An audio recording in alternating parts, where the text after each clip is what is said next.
Alors la Guyane connaît une situation très intéressante du fait qu'elle est le seul territoire d'outre-mer continental et elle partage deux frontières avec le Brésil et le Suriname.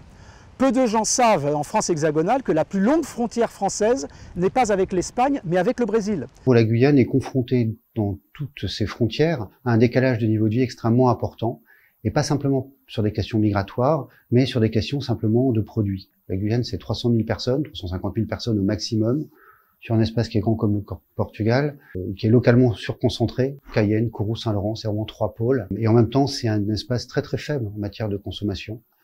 Il y a très peu de migrants, contrairement à ce qu'on croit. Il y a donc depuis maintenant à peu près 25 ans une politique de coopération qui s'est mise en place entre le gouvernement territorial de Guyane et les gouvernements régionaux et fédéraux brésiliens.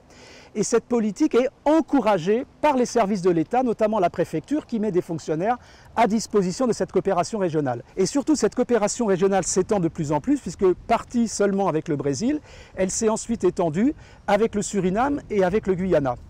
Et ce qui fait que la Guyane est un territoire français, mais qui s'intègre de plus en plus dans son environnement, non seulement amazonien et caraïbe, mais également sud-américain.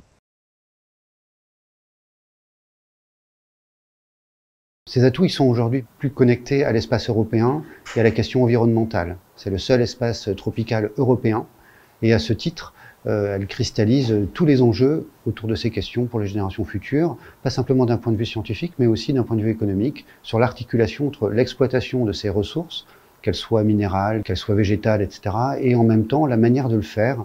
Et la Guyane, de ce fait, est un espace à fort enjeu en matière d'expérience et d'expérimentation.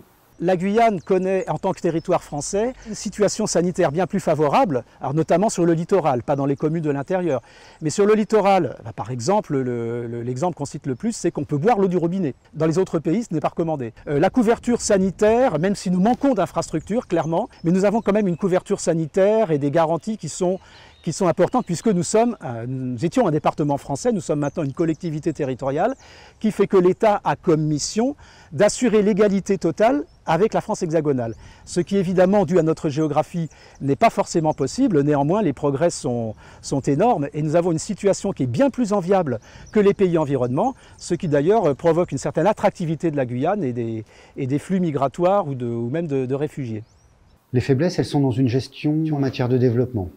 Elles sont dans une articulation entre gestion locale et gestion nationale, en particulier sur des questions économiques et notamment la question des importations, le développement des produits locaux par exemple, dans un contexte fortement concurrentiel. La Guyane a cette chance d'avoir quand même un territoire immense, d'avoir des ressources et d'avoir surtout des populations qui peut-être plus qu'à Mayotte ont un réel désir de s'intégrer.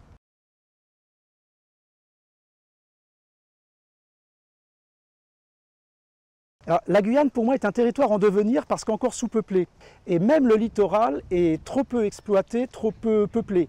C'est-à-dire qu'il y a d'énormes possibilités dans l'agriculture qui ne sont toujours pas exploitées.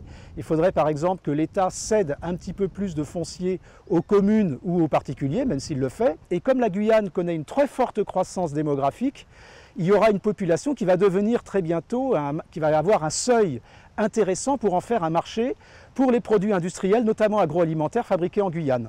Si on juge à l'aune, on va dire, d'une évolution franco-européenne, on se dit qu'il y a encore beaucoup de rattrapage, mais si on regarde dans l'absolu la manière dont chacun travaille et est à sa place, je trouve qu'il y a quand même des progrès qui sont notables. Il suffit de regarder que ce soit Cayenne ou que ce soit Saint-Laurent-du-Maroni, les écoles sont quand même construites, bien sûr il y a des problèmes d'attractivité, mais globalement, je trouve que l'État fait son boulot. Le regarder rétrospectivement sur une période de 20 ans, et il y a une relation double entre les élus locaux et l'État qui fait que dans ce jeu de consensus, on avance quand même. La France a la possibilité de faire de la Guyane une vitrine de la France en Amérique du Sud.